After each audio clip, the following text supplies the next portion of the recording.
एक बार भगवान शिव के सेवक ने कहा, हे प्रभु, आप तो दिन भर मूर्ति बनकर खड़े रहते हैं। एक दिन मुझे आपकी जगह खड़े होने दीजिए, आप आराम से घूम आइए। शिव जी मुस्कुराए और बोले, ठीक है, लेकिन एक शर्त है। मंदिर में जो भी आए और जो कुछ भी कहे, तुम्हें बस सुनना है, जवाब नहीं देना है। सेवक ने शर्त मान ली और भगवान ने सेवक को अपने जैसा मूर्ति का रूप देकर मंदिर में खड़ा कर दिया, ताकि वह बिल्कुल भगवान जैसा दिखाई दे। सुबह सबसे पहले एक व्यापारी आया।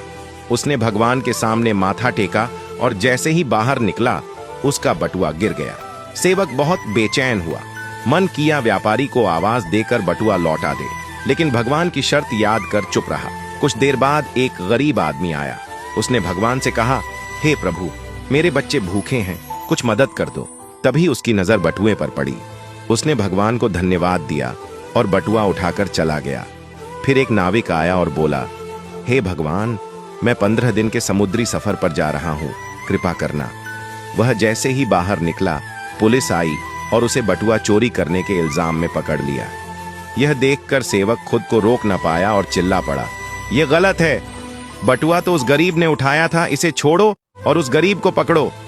रात को भगवान लौटे तो सेवक ने गर्व से पूरा किस्सा सुनाया, लेकिन भगवान गंभीर हो गए और बोले, तुमने मेरी योजना में दखल दे दिया। वह व्यापारी बेईमान था, उसका बटुआ गिरना उसके कर्मों का फल था।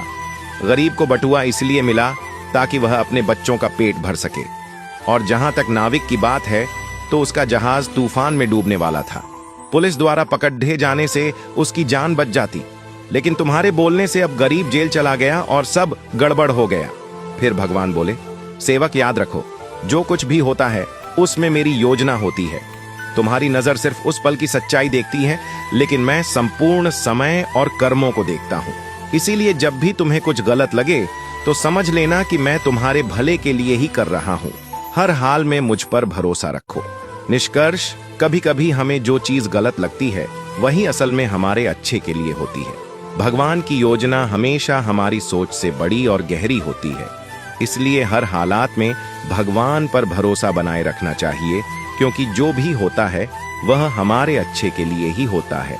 बात से सहमत है तो यस जरूर लिखे और इसी तरह की कहानियों के लिए हमारे साथ जुड़े रहिए।